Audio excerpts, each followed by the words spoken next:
आप सभी का स्वागत है मेरे channel Malwa history and culture में। ये मेरा तीसरा वीडियो है।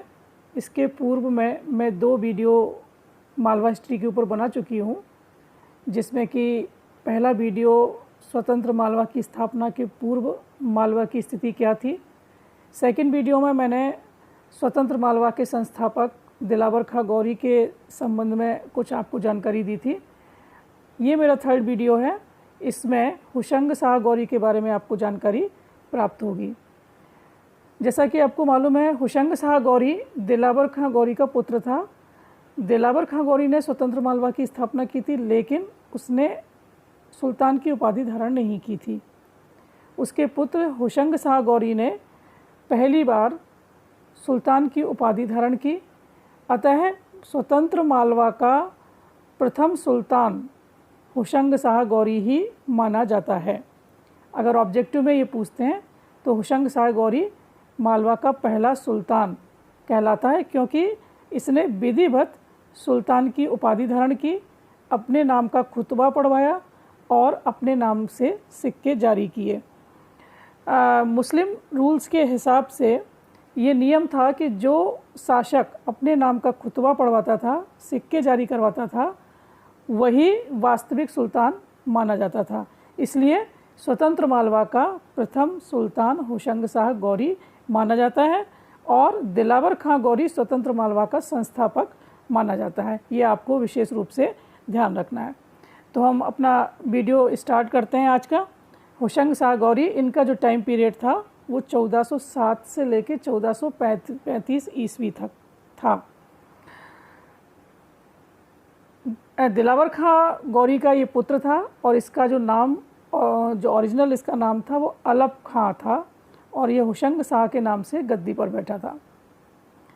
इसने पहले बार सुल्तान की उपाधि धारण की, अपने नाम का खुतबा पढ़वाया और सिक्के भी जारी किए। हुशंग शाह ने धार से अपनी राजधानी को परिवर्तित किया और मांडू को अपनी राजधानी बनाया। इसका कारण ये था कि जब हुशंग शाह ने शासन सत्ता संभाली तो कुछ गलतफहमियां पैदा हुई, जिसकी वजह से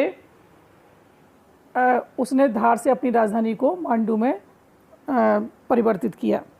इस प्रकार मध्यकालीन मालवा में मांडू मालवा की द्वितीय राजधानी थी। पहली राजधानी धार थी, जो कि दिलावर खां गौरी के टाइम थी, और दूसरी राजधानी मांडू थी, जो कि हुशंग शाह ने इसको ट्रांसफ़र करके, धार से ट्रांसफ़र करके अपनी राजधानी बनाया था।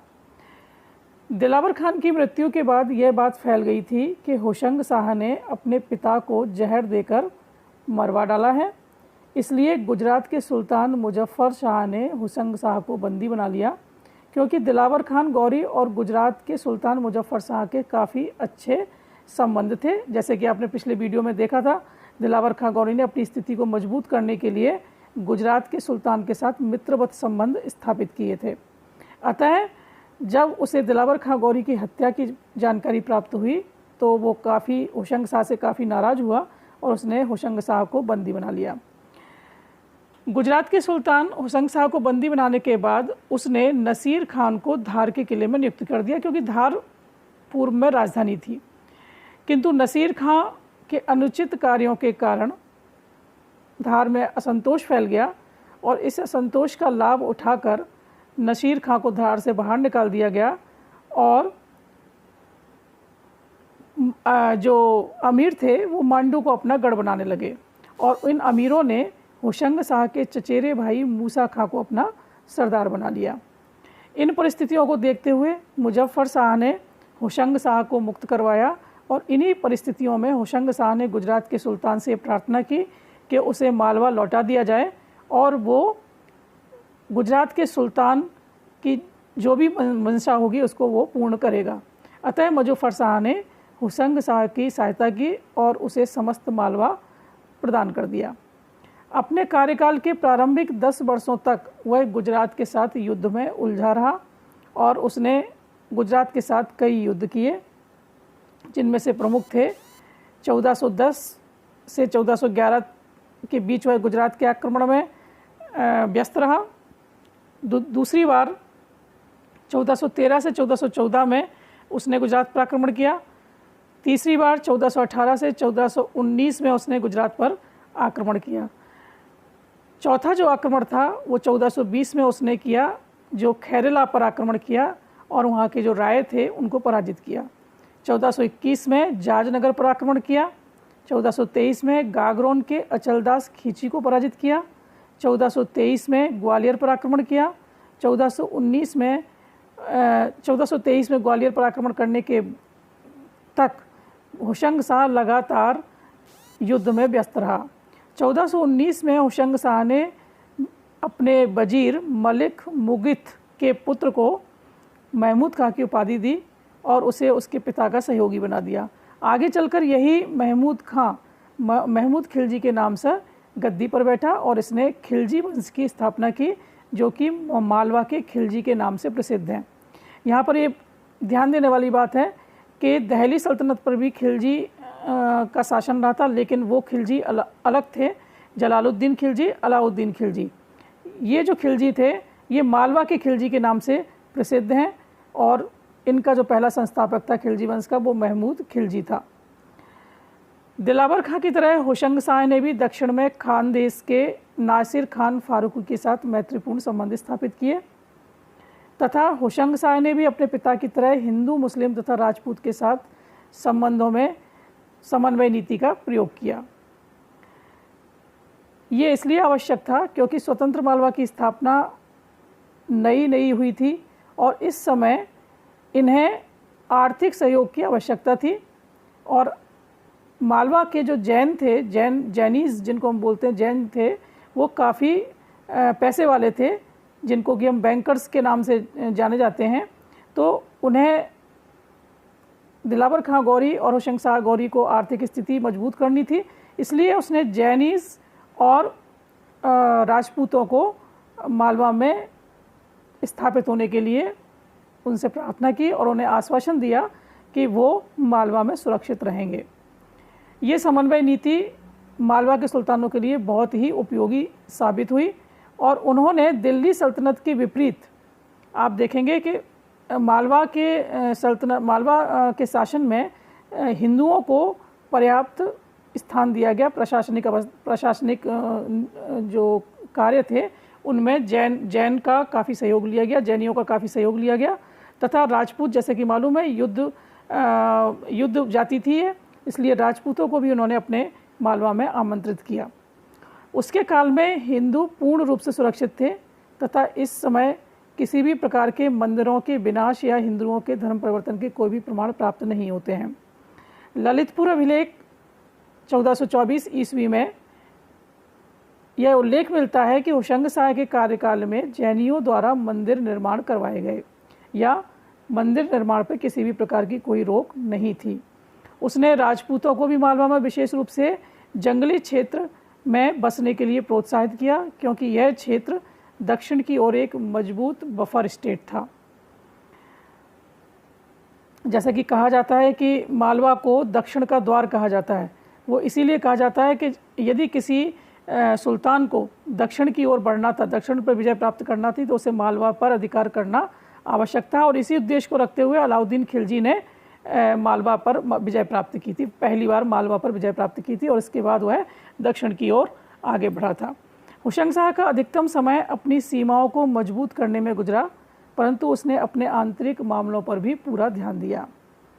उसने अपने खास एवं विश्वास योग्य व्यक्तियों को जागीरें प्रदान की और देश को डिवीज़न में बांट दिया, जिनके प्रमुख हेडक्वार्टर्स सारंगपुर, उज्जैन, चंदेरी तथा भिलसा, जो कि आधुनिक विदिशा कहलाता था, ये मुख्य हेडक्वार्टर्स थे।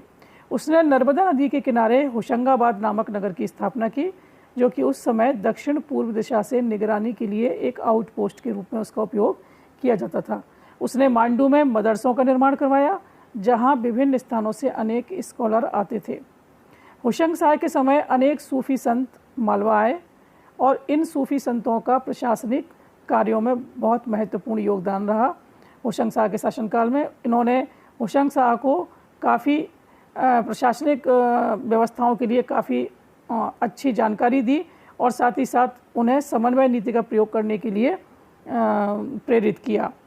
उनके समय में जो सूफ़ी संत मालवा आए उनमें से प्रमुख थे हाजी सैयद अशरफ जहांगीरी समनानी और आए और जो जौनपुर में बस गए और उन्होंने हुशंग शाह को प्रशासनिक कार्यों के संबंध में अनेक मूल्यवान सलाहें दी।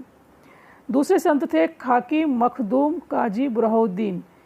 ये इन हुशंग शाह के शासनकाल में मांडू आए और बाद में हुशंग शाह इनका चेला बन गया या मुरीद बन गया। काजी बुरहाउद्दीन एक बहुत बड़े स्कॉलर थे जिन्होंने एक बहुत ही महत्वपूर्ण ग्रंथ की रचना की जो गुलजार ए अबरार के नाम से जाना जाता है। यहाँ पर ये ध्यान देने वाली बात है, ये ऑब्जेक्टिव में पूछा जाता है गुलजार ए अबरार किसकी रचना है, तो ये काजी बुरहाउद्दीन जो कि एक स्कॉलर थे उन्होंने इसकी रचना की थी। तीसरे जो संत थे सूफ़ी संत थे वो थे सैयद नसरुद्दीन गौथ उद्धार जो सिलसिला कादरिया वंश से संबंधित थे। ये मालवा आए और नालछा में इन्होंने अपना निवास स्थान बनाया। नेक्स्ट थे शेख यूसुफ बुद्धा इराची जो कि मकतूल उल इश्क के नाम से जाने जाते थे। ये इसी समय मालवा आए और इस प्रकार हुशंग शाह के कार्यकाल में अनेक सूफ़ी संतों का विशेष आशीर्वाद उसको प्राप्त हुआ। हुशंग शाह के समय में मांडू की इमारतों में हिंदू मुस्लिम कला स्थापत्य का दिखाई देती है या हिंदू मुस्लिम कला समन्वय दिखाई देता है। हुशंग शाह के समय बहुत ज़्यादा इमारतें नहीं बनवाई गई, किंतु जो बनवाई गई वो बहुत ही महत्वपूर्ण है और आज मांडू में के पर्यटन में उनका विशेष स्थान है। पहली जो इमारत थी वो थी जामा मस्जिद। इसका निर्माण हुशंग शाह के समय प्रारंभ हुआ, लेकिन यह 1454 में महमूद खिलजी प्रथम के शासनकाल में पूर्ण हुई, जिसकी पिक्चर आपको इस वीडियो में दिखाई गई है। दूसरा जो इमारत थी वो हुशंग शाह का मकबरा। ये मांडू में आज भी बेहद खूबसूरत बना हुआ है और पर्यटन का विशेष आकर्षण केंद्र है। हुशंग शाह का मकबरा यह भी हुशंग शाह के शासनकाल में प्रारंभ हुआ था और महमूद खिलजी प्रथम के शासनकाल में 1440 ईस्वी में बनकर तैयार हुआ। इसके अलावा एक मस्जिद है मलिक मुगित की मस्जिद। मलिक मुगित जो कि हुशंग शाह का वजीर था, इसे मलिक मुगित ने ही बनवाया था। और एक और इमारत कारवा सराय, ये मलिक मुगित मस्जिद के पास स्थित है। ये मलिक मुगित की मस्जिद और कारवा सराय ये दोनों ही आज पर्यटन के प्रमुख आकर्षण के केंद्र हैं। इसके अलावा दिल्ली दरवाज़ा भी एक इमारत है जो कि हुशंग शाह के शासनकाल में बनवाई गई। 1435 ईस्वी में हुशंग शाह की मृत्यु हो गई और इसके पश्चात गौरी वंश का अंत हो गया और खिलजी वंश की शुरुआत हुई। जैसे कि आपको पहले बताया गया है कि महमूद खिलजी ने शासन सत्ता संभाली और खिलजी वंश की स्थापना की। तो स्टूडेंट्स, ये थे हुशंग शाह के बारे में महत्वपूर्ण पॉइंट जो कि एमए के छात्रों के लिए भी ये एक संपूर्ण हुशंग शाह के बारे में एक संपूर्ण जो है जानकारी है। वो चाहें तो इसको अपने नोट्स के रूप में उपयोग में ला सकते हैं। ये वीडियो आपको कैसा लगा इसके बारे में आप ज़रूर कमेंट्स कीजिए। Thank you.